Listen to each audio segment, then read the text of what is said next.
ಯಶವಂತಪುರ ವಿಧಾನಸಭಾ ಕ್ಷೇತ್ರದ ಮಾಜಿ ಜಿಲ್ಲಾ ಪಂಚಾಯಿತಿ ಸದಸ್ಯರಾದ ಶ್ರೀ ಆರ್ ಶಿವಮಾದಯ್ಯರವರ ಅದ್ದೂರಿ ಹುಟ್ಟು ಹಬ್ಬ ಸಂಭ್ರಮಾಚರಣೆ. ಇದೇ ಸಂದರ್ಭದಲ್ಲಿ ಅನೇಕ ಅಭಿಮಾನಿಗಳು ಪಕ್ಷದ ಮುಖಂಡರು ಶುಭ ಹಾರೈಸಿದರು.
ಕಾರ್ಯಕ್ರಮ ಅರ್ಜಿಯಲ್ಲಿ ನಾವು ಉತ್ಸಾಹನೆ ಬೇಡ ಅಂತೇಳಿ ವಿಷಯ ಮಾಡಿದ್ವಿ. ಎಲ್ಲ ನಮ್ಮ ಸ್ನೇಹಿತರುಗಳು, ಹಿತೈಷಿಗಳು, ನಮ್ಮ ಪಕ್ಷದ ಮುಖಂಡರು ಮತ್ತು ಕಾರ್ಯಕರ್ತರು ಸೇರಿ ಇಲ್ಲ ವರ್ಷ ಮಾಡ್ತಾಯಿದ್ದೀವಿ, ವರ್ಷ ಮಾಡಲೇಬೇಕು ಅಂತೇಳಿ ಅವರ ಆದೇಶದ ಮೇರೆಗೆ ಇವತ್ತು ಹುಟ್ಟುಹಬ್ಬನ ಅವ್ರು ಏನೇನು ಅಂದ್ಕೊಂಡಿರೋ ಎಲ್ಲ ರೀತಿಯಲ್ಲೂ ಅವರೇ ಆದ ರೀತಿಯಲ್ಲಿ ಆಚರಣೆ ಮಾಡಿದ್ದಾರೆ.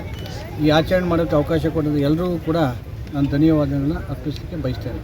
ಸರ್, ಕಾರ್ಯಕರ್ತರಾಗಲಿ ಅಭಿಮಾನಿಗಳಾಗಲಿ ಎಲ್ಲ ಬಂದು ಶುಭಾಶಯ ಕೊಟ್ಟಿದ್ದಾರೆ. ಅವ್ರಿಗೆ ಇದೇ ರೀತಿ ಅವ್ರ ಪ್ರೀತಿ ಸಹಕಾರ ಮುಂದಿನ ರೀತಿ ಇದೇ ರೀತಿ ಇರಲಿ ಅಂತ ನಾವು ಕೇಳಲಿಕ್ಕೆ ನಾನು ಬಯಸ್ತೇನೆ. Thank you sir. Thank you. ಈ ಶ್ರೀಮದ್ ನಾಯ್ಕ ಅವರ ಹುಟ್ಟುಹಬ್ಬದ ಸಂದರ್ಭದಲ್ಲಿ ಅವ್ರಿಗೆ ಹುಟ್ಟುಹಬ್ಬದ ಶುಭಾಶಯಗಳನ್ನ ಹೇಳ್ತಾ ಇದ್ದೀನಿ. ಅದೇ ರೀತಿ ಮಂಜುನಾಥ ಸ್ವಾಮಿ ಅವ್ರಿಗೆ ಒಳ್ಳೆ ಫ್ಯೂಚರಲ್ಲಿ ಉತ್ತಮವಾದ ಅವಕಾಶಗಳನ್ನ ಕೊಟ್ಟು ತುಂಬ ಚೆನ್ನಾಗಿ ಅವರ ರಾಜಕೀಯ ಜೀವನ ಇರ್ಬೋದು, ಇನ್ನೊಂದು ಮತ್ತೊಂದು ಎಲ್ಲದರಲ್ಲೂ ಏಳಿಗೆ ಕಾಣಲಿ ಅಂತ ಆ ಮಂಜುನಾಥ ಸ್ವಾಮಿ ಕೇಳ್ಕೊಂಡು ಯಶವಂತಪುರ ಕ್ಷೇತ್ರದ ಜನಪ್ರಿಯ ನಮ್ಮ ಮುಖಂಡರಾದ ಶ್ರೀಯುತ ಶಿವಮೊಗ್ಗ ಅವರಿಗೆ ಹುಟ್ಟುಹಬ್ಬದ ಶುಭಾಶಯಗಳು. ಅವರಿಗೆ ತಾಯಿ ರಾಜೇಶ್ವರಿ ಆಯಸ್ಸು, ಆರೋಗ್ಯ, ಸುಖ, ಶಾಂತಿ, ನೆಮ್ಮದಿ. ಅವ್ರು ಏನು ಕನಸು ಕಂಡಿದ್ದಾರೆ ರಾಜಕೀಯ ಕ್ಷೇತ್ರದಲ್ಲಿ ಸುಮಾರು ವರ್ಷಗಳಿಂದ ಅವರು ಜನಪರ ಕೆಲಸಗಳನ್ನು ಮಾಡ್ಕೊಂಡ್ಬಂದಿದ್ದಾರೆ. ತಾಯಿ ರಾಜೇಶ್ವರಿ ಅವರಿಗೆ ಇನ್ನೂ ಹೆಚ್ಚಿನ ಸೇವೆಯನ್ನು ಕೆಲಸ ಮಾಡೋಂಥ ಒಂದು ಆಶೀರ್ವಾದ ಮಾಡಲಿ ಅಂತ ಹೇಳ್ತಾ ಇವತ್ತು ನಮ್ಮ ಶಿವಮಾಧವ ನಾಯಕರದು ಹುಟ್ಟುಹಬ್ಬ. ನಾವು ನಮ್ಮ ಕೆಂಗೇರಿ ವಾರ್ಡು ಮತ್ತು ಬಂಡೆಮಠ ವಾರ್ಡಿಂದ ಅವರಿಗೆ ಹುಟ್ಟುಹಬ್ಬ ಆಚರಿಸೋಕ್ಕೆ ಅವರಿಗೆ ಹ್ಯಾಪಿ ಬರ್ತ್ಡೇಲಿ ಬಂದು ಅವ್ರಿಗೆ ಒಂದು ವಿಶೇಷವಾದಂಥದ್ದೆಲ್ಲ ಬಂದು ಅವರಿಗೆ ಹುಟ್ಟುಹಬ್ಬ ಆಚರಿಸೋಕ್ಕೆ ಬಂದಿದ್ದೀವಿ. ಶಿವಮಾಧವರು ಭಾಳಷ್ಟು ಜನಗಳಲ್ಲಿ ಒಳ್ಳೆಯ ಅಭಿಪ್ರಾಯ ಮೂಡಿಸ್ಕೊಂಡಿದ್ದಾರೆ. ಅವರಿಗೆ ರಾಜಕೀಯದಲ್ಲಿ ಸ್ವಲ್ಪ ಮುಂದೆ ಬರೋದಕ್ಕೆ ಅನುಕೂಲ ಭಗವಂತ ಮಾಡ್ತಾವನೆ. ಹಾಗೆ ಎಲ್ಲ ಅಭಿಮಾನಿಗಳು, ಕಾರ್ಯಕರ್ತರನ್ನ, ಮತದಾರನ ಅವ್ರು ಮನಸೊಲಿಸಿದ್ದಾರೆ. ಮುಂದಿನ ಕಾರ್ಪೊರೇಷನ್ ಎಲೆಕ್ಷನ್ ಬಂದಾಗ ಅವ್ರಿಗೆ ಭಗವಂತ ಒಂದು ಅವಕಾಶ ಸಿಗುತ್ತೆ ಅಂತೇಳಿ ನಾವು ಆ ದೇವರಲ್ಲಿ ಕೇಳ್ಕೊತಾ ಇದ್ದೀವಿ. ಅವರಿಗೆ ದೇವರು ಒಳ್ಳೇದು ಮಾಡಲಿ. ಅವರಿಗೆ ನಮ್ಮ ಬಂಡೆಮಠ ವಾರ್ಡ್ ವತಿಯಿಂದ, ಯಶವಂತಪುರ ಕ್ಷೇತ್ರದ ಬಂಡೆಮಠ ವಾರ್ಡ್ ವತಿಯಿಂದ ಶಿವಮೊಗ್ಗ ನಾಯ್ಕ ಅವರಿಗೆ ಹುಟ್ಟುಹಬ್ಬವನ್ನು ನಾನು ತಿಳಿಸ್ತಾ ಇದ್ದೀನಿ. ಎಲ್ಲರಿಗೂ ಧನ್ಯವಾದಗಳು. ಆತ್ಮೀಯ ಸ್ನೇಹಿತರಾದಂಥ ಹಾಗೂ ನಮ್ಮ ಹಿತೈಷಿಗಳಾದ ಶ್ರೀಮಾಧವನವರು ಬರ್ತಡೇ ಆಚರಣೆ ಮಾಡ್ತಿದ್ದಾರೆ.